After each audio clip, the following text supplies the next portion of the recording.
Y aunque al final las etiquetas sean etiquetas y tampoco digan demasiado más, aparte de la anorexia y la bulimia, que son principalmente lo que conocemos, ¿qué otros trastornos o problemas alimenticios podemos identificar por ahí?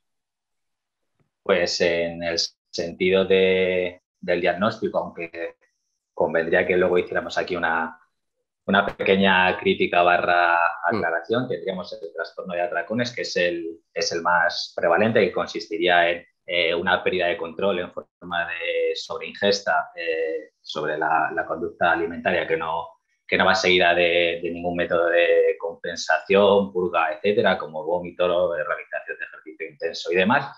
Y luego tendríamos otros tres que son menos conocidos, pero que forman parte de los sistemas diagnósticos, como es el trastorno de pica, trastorno de rumiación y el trastorno de evitación de alimentos.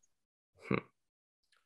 Ujú. Laura o Deni, si queréis matizar cualquier cosa. Vamos, esto va a ser todo el rato así la misma dinámica. Nosotros soltamos realmente la cuestión y quien quiere intervenir, como no es un debate, no es Sí, sí, nada sí, por sí, el sí. estilo, Ujú. quien quiera Sí, intervenir, nos lo decís. Nosotros así no estamos todo el rato diciéndoos Deni, Laura. Vale, vale. perdonad chicas por continuar con esto que decíamos de la aclaración barra un poco crítica al tema de diagnóstico y de los sistemas, categoriales. También en relación a lo que comentaba antes Denny, haciendo referencia a esa noción de continuo, es claro, importante que tengamos cuenta que las etiquetas diagnósticas o muchas veces las categorías pueden dejar fuera a personas que sin caer o sin tener, digamos, esa serie de comportamientos que le harían formar parte del diagnóstico, pueden estar en una situación de absoluta vulnerabilidad sin recibir el diagnóstico puro y duro. Entonces, es muy importante esta noción de continuidad que decía Denis, porque nos podemos encontrar con personas que están al inicio de la problemática y que, como no caen dentro del sistema diagnóstico propiamente dicho, porque faltan uno, dos, tres criterios, pues se les puede dejar de atender y esto, claro, aumenta de una forma importante, aún más si cabe, su vulnerabilidad. Y yo creo que por complementar un poco también a Carlos, ¿no? Muchas de las pacientes no acuden, digamos, al psicólogo como primera opción, acuden, digamos, a un nutricionista. Y por parte de nosotros, por parte de nuestra profesión, creo que dar herramientas a los profesionales, a los nutricionistas, para identificar ese tipo de procesos y luego derivar al paciente, porque realmente muchas veces, dependiendo de la fase en la que esté, digamos, la enfermedad, es muy difícil trabajar con ellas. Entonces, muchas veces necesitamos vuestra ayuda primero para que luego nosotros entremos. Pero a raíz, ¿cuántas veces nos hemos encontrado que a raíz de pasar por un profesional que no identifica, digamos, estos factores de riesgo, al final acaba provocando, acaba, digamos, destinando, digamos, un trastorno de conducta alimentaria? Eso también nos pasa a menudo. Entonces, creo que un poco mi opinión aquí en este sentido es, oye, tener un poco la mente abierta y sobre todo escuchar al paciente, no en plan, viene a por una dieta porque quiere bajar peso, pero bueno, a toda costa o cómo lo vamos a hacer, ¿no? O sea, creo que es muy importante escuchar y saber leer entre líneas, porque muchas veces no lo muestra, no muestra la cara, digamos, como os he dicho antes, ¿no? Tengo una persona delgada enfrente y ya me saltan las alarmas. Es que esto no funciona así, ojalá fuera tan sencillo. Y bueno, aunque cada caso al final sea un mundo, no sé si podéis ejemplificar un poco así de manera genérica cómo se va gestando un problema alimenticio, bueno, del tipo que sea, sobre todo para ver dónde residen realmente esas explicaciones causales y ver que no son cuestiones normalmente innatas ni nada por el estilo. Deni, ¿quieres tirar o...? Vale, pues yo, por hablar de los típicos, un poco los más estereotipados, por así decirlo, que serían la anorexia y la bulimia, hay una cosa muy clave que es el factor de riesgo principal, que es la dieta, eh, a partir de la cual sí que ya empieza a haber un comportamiento que se parece mucho a un problema de alimentación. Más que nada porque una dieta entendida como restrictiva, ¿vale? No, o sea, en ese sentido de la palabra dieta, es insostenible a lo largo del tiempo. Y luego además hay comportamientos que rozan lo problemático, que relacionado con el control y adelgazar, que son reforzados socialmente. Pues la típica frase de has adelgazado, qué guapa estás. Claro, eso pues, puede funcionar como reforzador de una conducta problemática que es la restricción, que una vez que se entra ahí puede acabar fomentando un problema de alimentación, que puede llegar a anorexia, que sería pues, típicamente más lo restrictivo, o también a lo que se entiende por bulimia, porque al final esa privación de alimentos te pide compensarlo de alguna manera con una sobreingesta, que serían los atracones. Luego también es verdad que puede suceder a la inversa, que aparezcan atracones como forma de regulación emocional y que la persona engorde, y como ya sabemos que culturalmente la delgadez está sobrevalorada, pues que la persona busque una forma de compensarlo y que no sea la más adecuada. Eso por decir cómo podría ser un inicio típico en uno de estos dos problemas. Sí, yo por recoger un poco todo lo que está diciendo Denis, evidentemente la restricción es un disparador. La restricción calórica muchas veces proveniente de la realización de dietas bastante estrictas, eso es un disparador muy claro. Pero no nos tenemos que olvidar de un factor que tal vez engloba todo esto y que está recogido también en la literatura, lo ha dejado caer Denis, que es la interiorización de la delgadez como modelo de belleza en sociedades occidentales y culturales como la nuestra, donde este tipo de canon y todas las prácticas culturales que se realizan para reforzarlo de lo macro a lo micro, termina generando como un caldo de cultivo muy importante para luego la realización de dietas que suelen ir enfocadas a obtener la delgadez, que a su vez en el contexto en el que se dan, pues pueden ser muy reforzadas por el entorno a través de esos comentarios que decía Denis, qué guapa estás, etcétera, etcétera, que pueden hacer tanto que el problema denote, debute, detone, mejor dicho, debute, o que se mantenga a lo largo del tiempo. Y luego, por añadir otros mecanismos explicativos más dirigidos a atracones en este caso, aquí observamos dos vías, ¿no?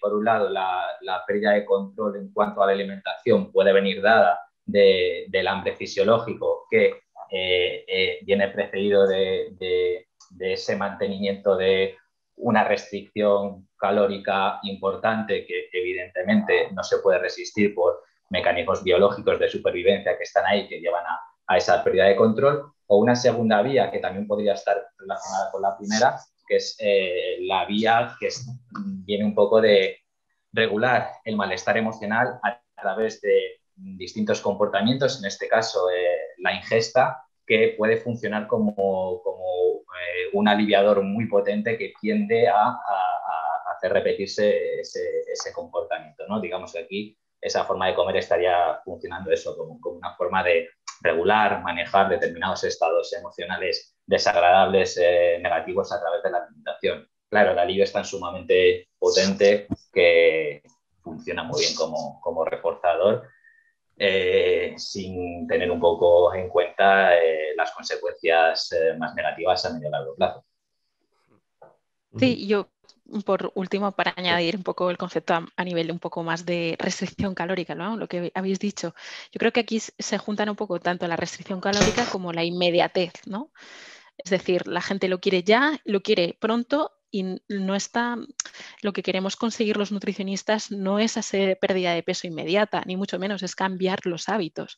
Vosotros creo que mejor que nadie me podéis decir un poco, ¿no? de cuánto tardamos en cambiar un hábito. O sea, lo que buscamos es esto en el fondo, ¿no? Entonces, mucha gente y la cultura un poco de dieta, ¿no? que hablamos, busca esa pérdida de peso porque me voy a casar, porque es el verano el objetivo, porque me da vergüenza ponerme el bañador, y todas las mujeres yo creo que se sienten, ¿no?, también identificadas en este concepto. Aunque hablamos un poco de mujeres, también en consulta tenemos hombres también que sufren, digamos, estos trastornos de conducta alimentaria. Pero bueno, hablo, digamos, más en femenino por su globalidad, ¿vale? Pero no esto quiere significar que les estemos dando de lado, ni mucho menos, ¿no? Pero bueno, hombre, con una prevalencia del 90 y pico por ciento de mujeres, por eso podemos hablar hablamos en femenino muy femenino, Carlos. Sí, sí. Pero bueno, esa restricción calórica y esa inmediatez yo creo que es un caldo de cultivo para ciertas personas que tienen todos estos factores de riesgo que habéis nombrado vosotros y que nosotros a nivel, digamos, nutricional tenemos que detectarlos. Y yo creo que no se da, digamos, que hay una desconexión brutal entre lo que nos encontramos en consulta y lo que nos enseñan, digamos, en la universidad. No sé si Deni, que está haciendo también el máster, pues ella también nos puede dar un poco su visión, ¿no? Pero tanto Carlos como yo creo que lo hemos visto en el día a día, ¿no? Es decir, qué herramientas nos dan a los profesionales de la nutrición para detectar, digamos, este tipo de casos, ¿no? Como tenga que hablar yo de la formación que he recibido en la universidad sobre esto, no estoy aquí, la verdad, porque, que por cierto, aprovecho para quejarme, porque en el grado yo no he dado nada de trastornos de la conducta alimentaria, si eso algún tema por encima, y en el máster tampoco lo estoy dando. Y es el típico tema que se deja como en infanto juvenil para el final y no sé qué, y estoy indignada con eso. Pero bueno, animo a a todo estudiante que le apasione un tema a formarse por su cuenta, que hay medios. Dicho esto, quería preguntar también si vosotros en consulta os encontráis una cosa típica que se lee en la literatura, que es esto de la búsqueda de control a través de la comida por una falta de autonomía en la familia, quizá, ¿no? O por una sensación de falta de control en la vida que se busca a través del control de la comida, que es como lo más accesible que tenemos. Porque es una cosa que yo siempre he leído, pero no sé si es lo típico que te puedes encontrar en consulta. Sí, yo puedo decir que no son los mayores casos, o sea, los más frecuentes, pero si llegan por consulta, ya sabes que hablamos al final de correlaciones, relaciones de planteamientos multifactoriales y nunca es solo un factor causante, sino que hay varios ahí interaccionando para explicar cualquier tipo de comportamiento, pero este en concreto. Y sí hay casos de personas que experimentan o han experimentado más que enfocado en la familia, cierto grado de falta de control en el manejo de su vida y han encontrado en la comida un contexto que solo depende de ellas en este caso y que tiende a hipercontrolarse con los riesgos que ello supone en muchas ocasiones. Ya digo que no es lo más frecuente, que la inmensa mayoría de casos de TCAs vienen un poco detonados por la restricción y demás, pero sí que de vez en cuando pasan por consulta personas que se ajustarían a esta explicación. Y yo, por complementar un poco, a mí me ha pasado con menores de edad, ¿vale? Más que con adultos.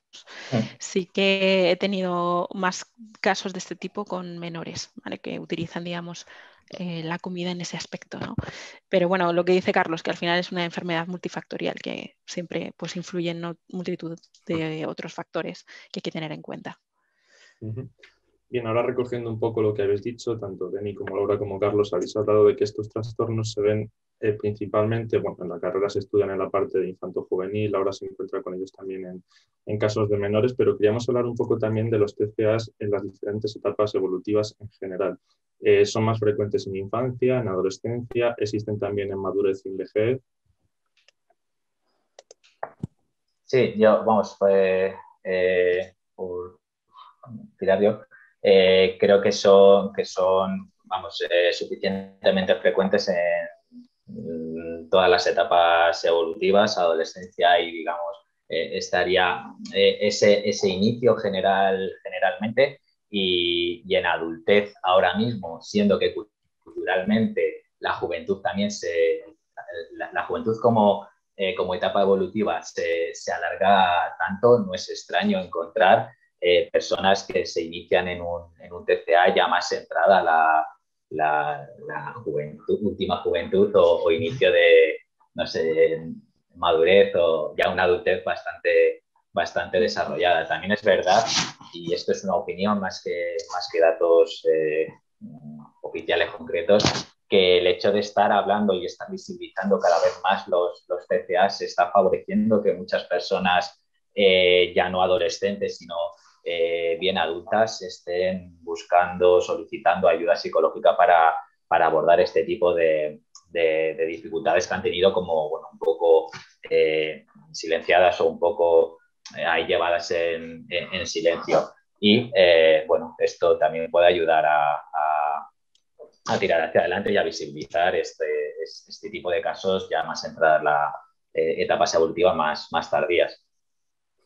Sí, yo, por complementar con datos, que he hecho los deberes un poco, de tema de anorexia nerviosa, tenemos entre un 1 y un 4% en mujeres de 13 y 18 años y entre 0,1 y 1,5 en adultos. La bulimia, a diferencia, digamos, que de la anorexia, es un diagnóstico más tardío porque no debuta con bajo peso, y en mujeres, por ejemplo, de 13 a 18 años es entre un 2 y un 8 del grupo de riesgo, 8% quiero decir, y en adultos de un 1% a un 3%. Pero bueno, si hablamos un poco más de España, que también un poco hay un estudio sobre el tema, hay un riesgo de TCAs más en un 20% de las mujeres sobre un 15% de varones, y sobre todo pues los síntomas clínicos también se ven, son subjetivos a género, ¿no? Por ejemplo, en mujeres se ve más síntomas clínicos que en hombres, incluso la presencia, por ejemplo, de vómitos también hay mayor prevalencia por género en el caso, por ejemplo, de las mujeres, para que veáis un poco que también tenemos un poco que atender un poco a ello, ¿no? Ya no solo la edad, sino también el género.